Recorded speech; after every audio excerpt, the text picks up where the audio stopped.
Chers frères et sœurs, je suis heureux d'être au milieu de vous, avec vous, parmi vous, en ce sabbat, heureux de pouvoir avec vous glorifier le nom de Dieu, chanter ses louanges et apprécier la fraternité de l'Église de Neuilly. Ma famille et moi, nous sommes heureux d'être avec vous.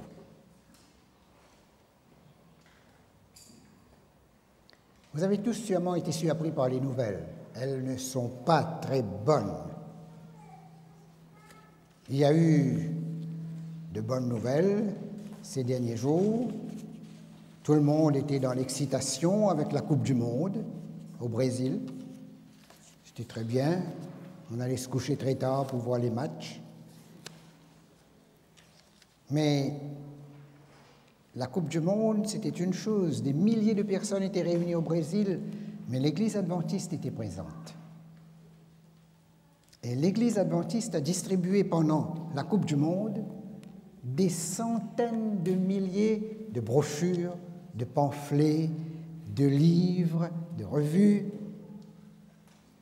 Travail fait par les jeunes et les adultes. Gloire à Dieu pour cette démonstration spirituelle, en même temps qu'une démonstration sportive, car il y a d'autres victoires à remporter et chacun de nous est impliqué dans cette activité.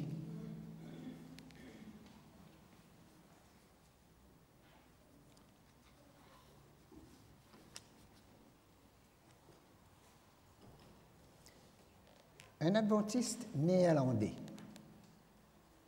du nom de Martin de Jong, 29 ans, a échappé aux 2 crashs de Malaysia Airlines. Vous avez entendu ces crashs.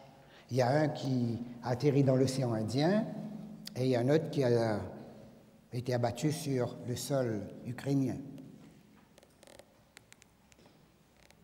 Martin a changé au dernier moment chacun de ses billets. En 4 mois, il a échappé 2 fois à une mort certaine. En mars dernier, l'avion avait disparu dans l'océan Indien et en juillet, il avait disparu dans l'est de l'Ukraine. Une hôtesse de l'air de la Malaysia Airlines a échappé de peu au drame du 8 mars dernier. Elle avait demandé à la dernière minute à une collègue de la remplacer sur ce vol. Et dans le dernier crash, son époux de 41 ans, Sanjit Singh, qui est steward dans la même compagnie, Malaysia Airlines, avait échangé l'un de ses vols avec un collègue. Le malheur a frappé. Il faisait partie des 15 membres d'équipage qui ont péri dans le crash du Boeing 777 en Ukraine. Pourquoi l'un échappe et l'autre est victime? Pourquoi le malheur frappe quelques-uns, épargne d'autres? On avait posé la question à Jésus. On lui a dit, il y a eu un problème. Hérode a mélangé le sang des victimes avec les sacrifices qu'ils offraient. Et Jésus leur a posé la question, pensez-vous qu'ils étaient plus coupables que les autres Galiléens? Et Jésus ajoute encore un événement. Ceux qui ont été tués par la tour de Siloé qui s'est renversée, les a écrasés, pensez-vous qu'ils étaient plus coupables que les autres Galiléens? Jésus répond à la question, non. Je vous le dis, non. si vous ne vous repentez, vous périrez tous également. Est-ce que ça marche? Il y a un petit problème. Demandons au technicien de bien vouloir réparer. J'ai aussi l'impression que je n'entends pas l'écho, donc ça va? Ça va? Ça va mieux? Vous m'entendez tous? Voilà. On continue. Donc, Jésus a fait la déclaration que le malheur qui est arrivé à ces Galiléens n'était pas nécessairement à être considéré comme un jugement divin. Non. Faisons attention. Mais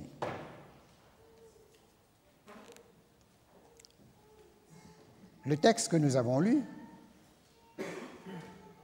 dans le livre de Josué, chapitre 6, nous rapporte la conquête de Canaan par le peuple d'Israël. C'est le début de la conquête, c'est la première ville qu'ils vont prendre, la ville de Jéricho, alors qu'ils étaient dirigés par Dieu.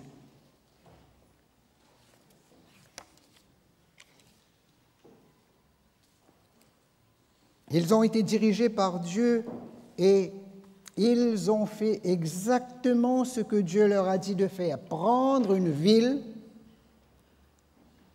sans utiliser une seule arme. Vous vous rappelez l'histoire? Ils ont fait la tour de la ville une fois chaque jour, et le 7e jour, ils ont fait 7 fois le tour de la ville, ils sonnaient de la trompette, ils marchaient en ordre sans une parole. Marche silencieuse, on dirait une marche funèbre. Et ils ont fait le tour. Et la 7e fois, selon la parole de l'Éternel, sans aucun bélier qu'ils devaient utiliser pour abattre les murs, les murailles se sont effondrées et ils ont pris la ville. Et le Seigneur a dit, dévouez par interdit, c'est-à-dire tuer tous ceux qui étaient dans la ville, sans exception.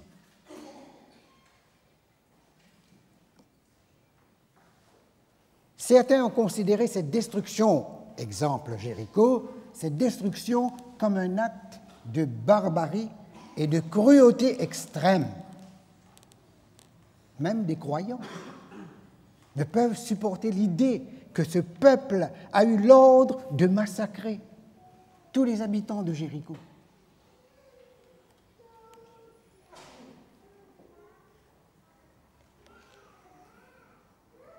Mais en examinant de près les agissements et les méthodes de Dieu, comme cela est révélé dans les Écritures, on arrive à des conclusions différentes. Dieu a déployé miséricorde et justice vis-à-vis de l'humanité qui était là en Jéricho. Et le premier point à retenir dans cette expérience, ceux qui pêchent contre Dieu et se révoltent contre son gouvernement renoncent leur droit à la vie. Sans Dieu, c'est la mort. C'est une loi inéluctable. Il n'y a pas deux lois contradictoires qui disent on peut continuer à vivre dans le péché et continuer à vivre. Ceux qui disent qu'on vive éternellement dans le péché ne sont pas fondés sur la Bible. Il y a des religions qui l'enseignent. La Bible dit non. On est coupé de Dieu. On refuse d'obéir à Dieu. On refuse de le suivre. C'est la cessation de la vie, c'est la destruction, c'est la mort éternelle. Il est évident, chers frères et sœurs, que le gouvernement de Dieu dans l'univers ne peut réussir s'il n'y a aucun plan pour éradiquer toute rébellion. Si Dieu tenait les rebelles à distance à cause de son omnipotence, ça ne serait pas une solution satisfaisante quand le monde ou l'univers idéal ne peut comprendre un coin restreint de l'univers où la rébellion foisonne et prospère. Vous admettez avec moi que cela ne serait pas le monde parfait. Un autre point à retenir, même si la rébellion doit être éliminée et que selon le principe de la justice, le pécheur a renoncé à son droit de vie, Dieu n'a pas directement appliqué la justice comme certains gouvernements le font. Il a déployé la miséricorde. N'est-ce pas ce que l'apôtre Pierre nous dit dans 2 Pierre, chapitre 3, verset 9, un verset que nous connaissons très bien, 2 Pierre, chapitre 3, verset 9. Si je commence, vous allez compléter la phrase facilement. Le Seigneur ne tarde pas dans l'accomplissement de sa promesse, comme quelques-uns le croient, mais il use de patience, ne voulant pas qu'aucun périsse, mais voulant que tous arrivent à la repentance. Ce n'est pas seulement dans le Nouveau Testament que nous lisons cette miséricorde de Dieu si bien expliquée, nous le lisons aussi dans l'Ancien Testament, Ézéchiel, chapitre 18. Ézéchiel, chapitre 18, le verset 23. Nous lisons ceci, là aussi vous connaissez le verset, beaucoup d'entre vous. « Ce que je désire, est-ce que le méchant meure, dit le Seigneur ?» C'est ça que le Seigneur veut? Non. N'est-ce pas qu'il change de conduite et qu'il vive? Le Dieu de l'Ancien, le Dieu du Nouveau Testament ont le même amour pour le pécheur et veut son salut, sa conversion, le changement et la vie éternelle. Il donne la vie, c'est la vie éternelle.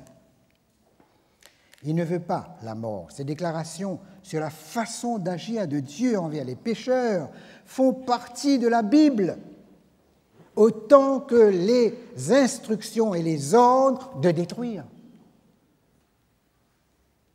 On ne peut pas retenir les déclarations de destruction et rejeter les déclarations de miséricorde que Dieu a exercées pour et sur les peuples de l'époque. Même si le maître de miséricorde de l'univers exerce la miséricorde, accordant aux humains du temps pour qu'ils changent, il arrive un jour où il leur faut rendre compte. Si la grâce, le sursis, s'étendait indéfiniment, nous aurions alors une trêve infinie avec la rébellion et l'iniquité, ce qui équivaudrait à une sorte de capitulation sur le mal de la part de Dieu. Le problème à résoudre avec la destruction des Cananéens que nous avons lu dans le livre de Josué, le problème à résoudre, c'est ceci. Premièrement, est-ce que les Cananéens se sont rébellés contre le gouvernement de Dieu, de sorte que séparés de Dieu, ils doivent périr? Deuxièmement, ont-ils eu une période de probation, de grâce, ce qui serait une démonstration de l'amour de Dieu? Nous connaissons l'histoire de l'Ancien Testament, tel a été le cas. L'histoire nous rapporte que les peuples qui habitaient la côte est de la Méditerranée étaient corrompus, dépravés. La luxure était leur religion. Ils offraient leurs enfants au dieu Moloch. De sorte que quand le peuple va installer Israël, il leur donne des lois, et parmi ces lois, il leur dit dans Lévitique 18, le verset 21 par exemple, il va leur donner cette loi, Lévitique 18, 21, il leur dit « Tu ne livreras aucun de tes enfants pour le sacrifier à Moloch. Tu ne profaneras point le nom de ton Dieu. Je suis l'Éternel. Il y avait interdiction de suivre les coutumes païennes. La promesse de Dieu à Abraham ne se réalisera pas tout de suite. Dieu dira à Abraham dans Genèse 15, verset 13. Genèse 15, verset 13, Dieu dira à Abraham, à la 4e génération, ou alors verset 13, je lis, et l'Éternel dit à Abraham, sache que tes descendants seront étrangers dans un pays qui ne sera point à eux. Ils y seront asservis, et on les opprimera pendant 400 ans. Mais je jugerai la nation à laquelle ils seront asservis, et ils sortiront ensuite avec de grandes richesses. Toi, tu iras en paix vers tes pères, tu seras enterré après une heureuse vieillesse. À la 4e génération. Ils reviendront ici, car la raison est donnée. L'iniquité des Amoréens n'est pas encore à son comble. Dieu va donner un sursis aux habitants de Canaan. Et ce sera après 400 ans que Israël viendra occuper le pays. Il y a un temps d'épreuve, un temps de sursis. Pourquoi un temps d'épreuve? Qu'est-ce que le Seigneur attend? Que les Cananéens changent de conduite. L'histoire aurait été écrite autrement. Mais les Cananéens ont persisté dans leur rébellion contre Dieu, dans leur idolâtrie, dans la corruption de plus en plus effarante du monde. Et Dieu a dû sévir.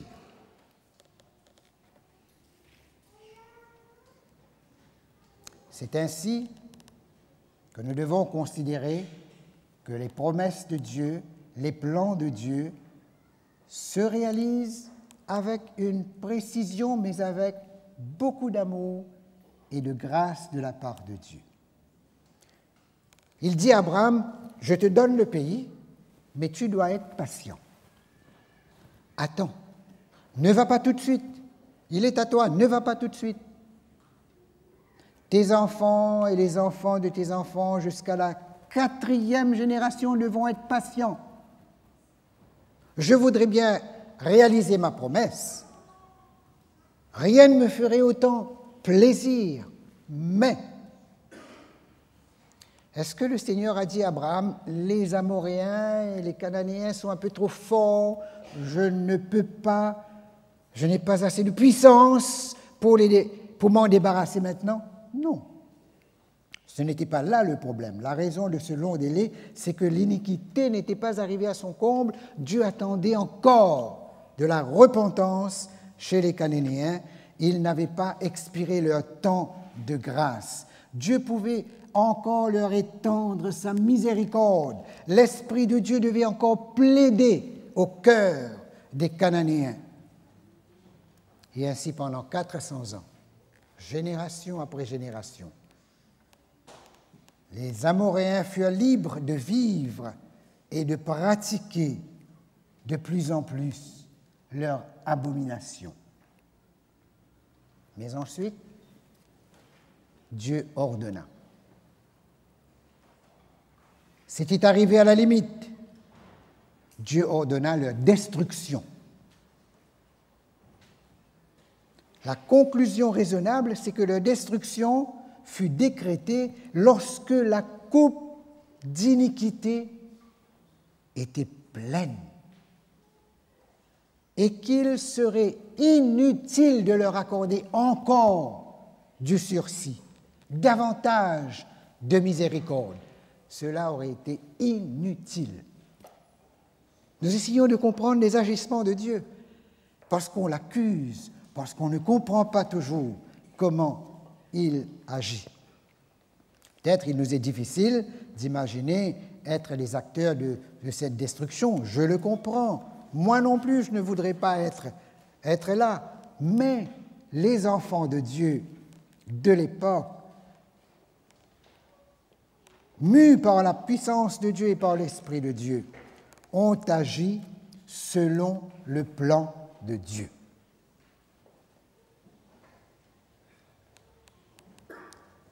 Nous voyons un autre exemple du jugement de Dieu envers les humains dans le récit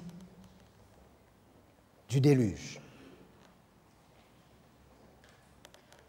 Dieu vit que la méchanceté des hommes était grande sur la terre et que toutes les pensées de leur cœur se portaient uniquement vers le mal.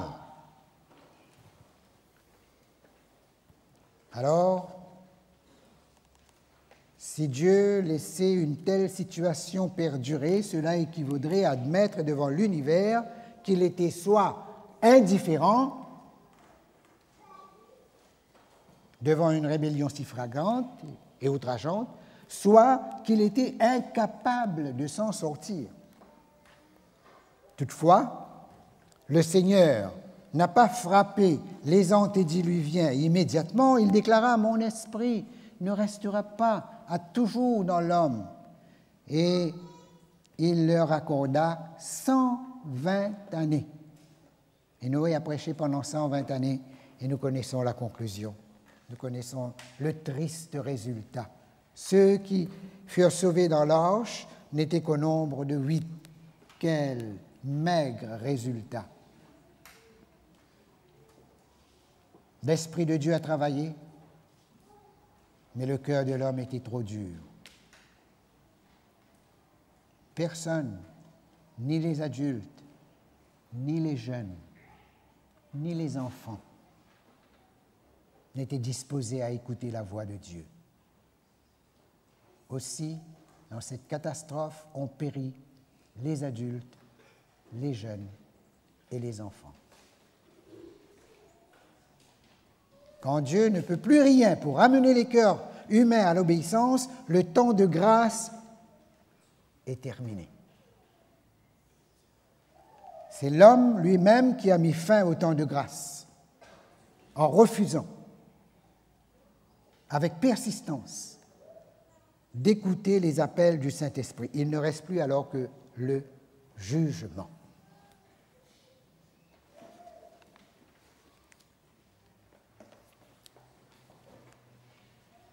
La mort, la destruction sont des choses horribles à imaginer. Dans n'importe quelle circonstance, accident, guerre ou autre circonstance.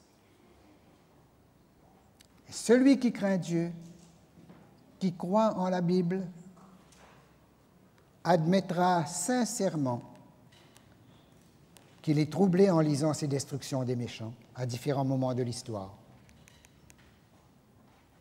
Et quand il pense à la destruction finale de tous ceux qui auront préféré le mal, il a un peu du mal à accepter cela dans son esprit. Mais il serait plus stressant encore d'imaginer d'être obligé de vivre dans un monde, un univers où on ne mettrait plus fin au péché et à la corruption. Vous êtes d'accord avec moi? C'est plus difficile d'imaginer vivre dans un monde où la corruption continue éternellement que d'accepter le plan de Dieu qu'à un moment, il doit éliminer le mal et les méchants.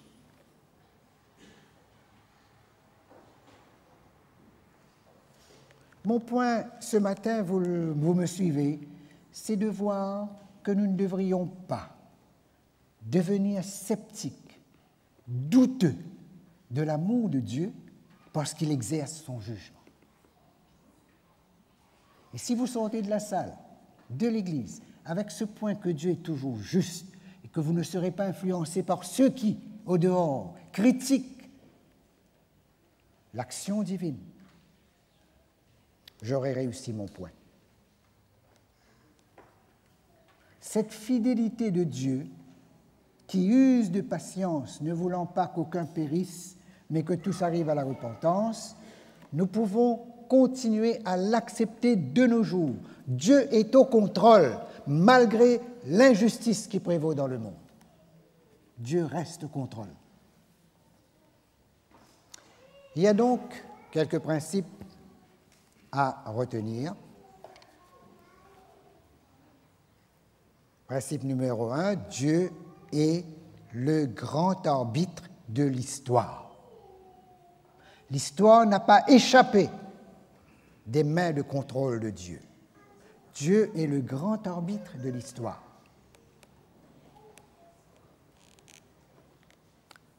Il a demandé à son peuple d'agir avec lui, de participer à son jugement. Dieu est le grand arbitre de l'histoire. Selon Daniel, il détermine les lieux, le territoire, la durée des nations. C'est ce que nous lisons dans sa parole. Silencieusement, patiemment, il dirige les affaires de cette terre afin que sa divine volonté se réalise. Toutefois, chaque nation décide et récolte selon ses décisions. Pour réaliser cette tâche et faire en sorte que les gens reconnaissent sa volonté et se soumettent à sa volonté, c'était le plan de Dieu, toujours à travers l'histoire. Il a suscité un peuple à travers l'histoire, le peuple d'Israël, pour que le peuple d'Israël explique aux nations le plan de Dieu. Mais Israël ne l'a pas fait. Israël a manqué à son devoir. Israël s'est comporté comme un enfant gâté, privilégié parce que Dieu était avec eux. Alors, certes, il y avait privilège, mais le privilège était accompagné de responsabilités. Ils ne l'ont pas fait. C'est une leçon à retenir, que les privilèges que Dieu accorde à son Église sont accompagnés de responsabilités. Il se proposait de faire d'Israël la plus grande nation du monde sur la terre. Et jusqu'à maintenant, les regards du monde sont tournés vers Israël. On suit les événements avec un certain intérêt particulier, plus que pour n'importe quelle autre nation, et surtout les chrétiens, on le suit.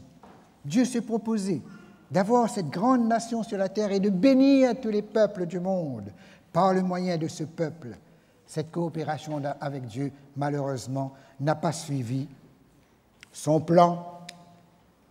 Lorsqu'il a suscité Abraham, Isaac, Jacob, son plan, lorsqu'il les a envoyés en Canaan, son plan n'a pas marché par rapport à l'infidélité de son peuple.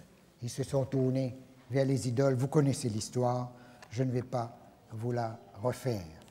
Les Cananéens ont eu leur période de probation et ensuite Israël est venu. Mais quand on a envoyé des espions à Jéricho, ils sont revenus avec certaines nouvelles que vous connaissez. Quand il a fallu attaquer Jéricho, il y avait un ordre qui avait été donné par Josué. Vous vous rappelez l'ordre? Tout doit être détruit à l'exception d'une personne.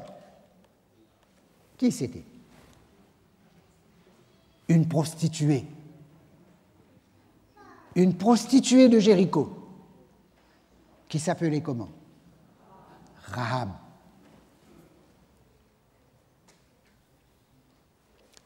Non seulement Rahab, mais aussi tous ceux qui étaient dans sa maison. Si toute la population de Jéricho pouvait entrer dans sa maison, il serait épargné.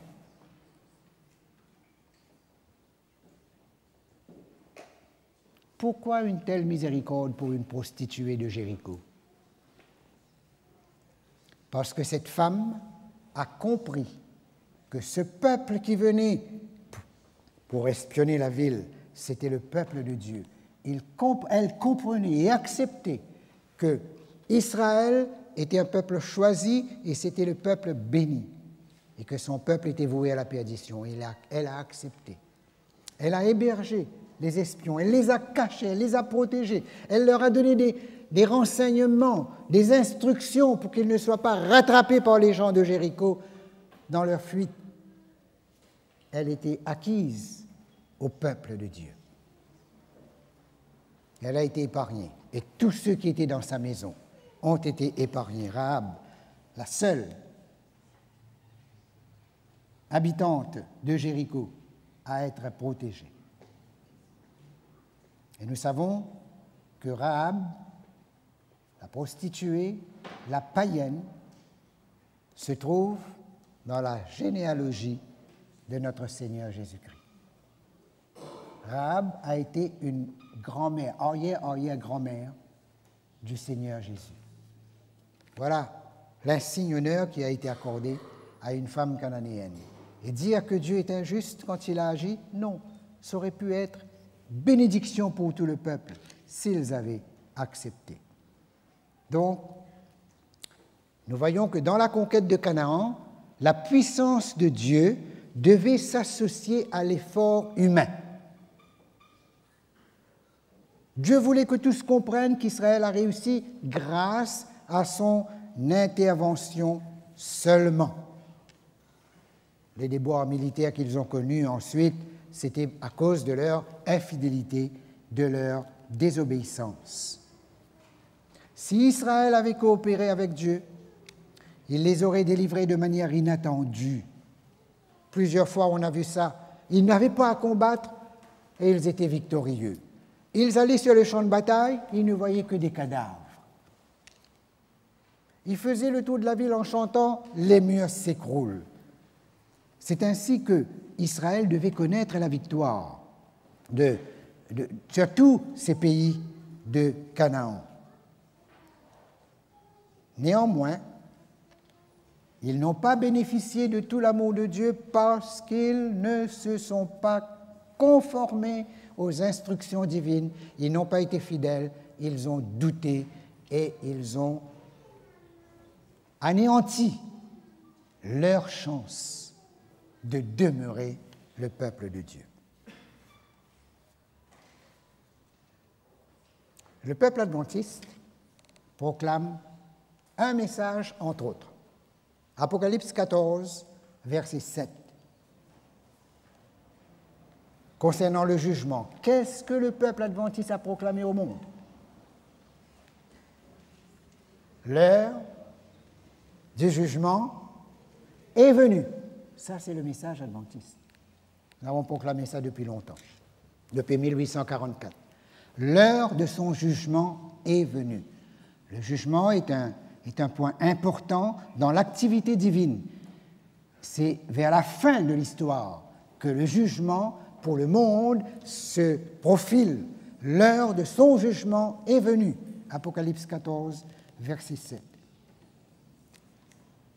Dans ce jugement, il faudrait qu'il y ait de ceux qui soient reconnus comme dignes d'entrer dans la Canaan céleste et ceux qui n'en seront pas dignes. Ça, c'est le jugement. L'heure du jugement est venue. Et si nous lisons Apocalypse 15, verset 7, il est parlé du jugement, les êtres célestes déclarent, chapitre 15, verset 4, il est dit, je lis ceci, chapitre 15, verset 4, « Qui ne craindrait, Seigneur, et ne glorifierait ton nom? Car seul tu es saint, et toutes les nations viendront et t'adoreront parce que tes jugements ont été manifestés. » Le jugement de Dieu est un aspect important de son activité par rapport au péché, par rapport à son œuvre pour éliminer le péché. Le jugement est devenu nécessaire, impérieux.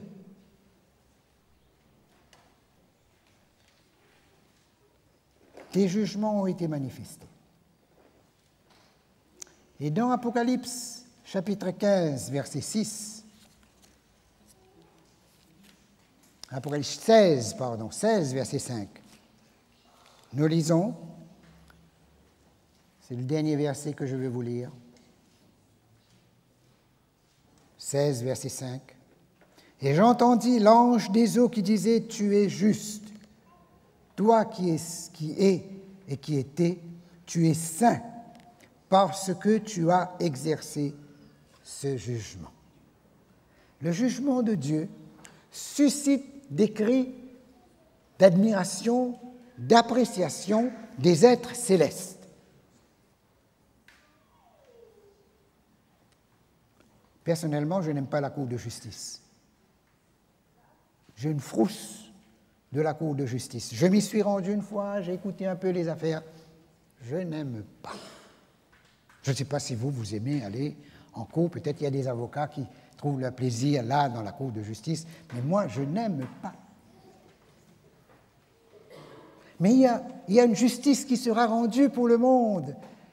Et le Seigneur l'exécutera. Et les anges, les êtres célestes, crient, « Tu es juste, toi qui as exercé ton jugement. »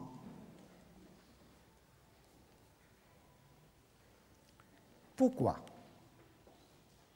Pourquoi nous qui sommes sur la terre, les êtres humains, vous et moi, chrétiens sincères, fidèles, pourquoi sommes-nous indignes, dans l'impossibilité de juger?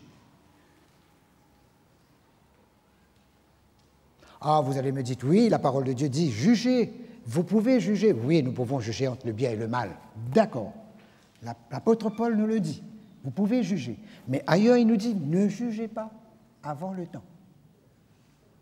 C'est-à-dire qu'il y a un jugement qu'il ne faut pas faire. Le jugement du comportement de quelqu'un. Vous ne connaissez pas sa vie, vous ne connaissez pas l'intérieur, vous ne devez pas juger. Personne ne peut dire, ah, il a péché contre le Saint-Esprit.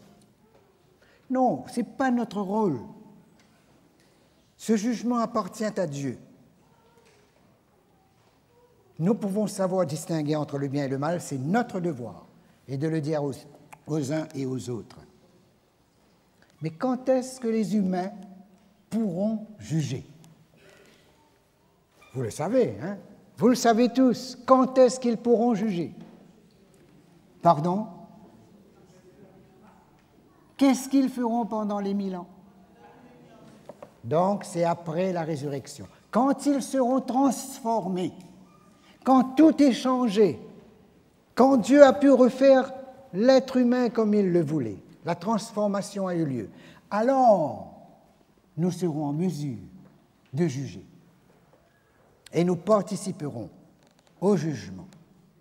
Et nous pourrons dire avec tous les saints, « Seigneur, tes jugements sont bons, sont justes. »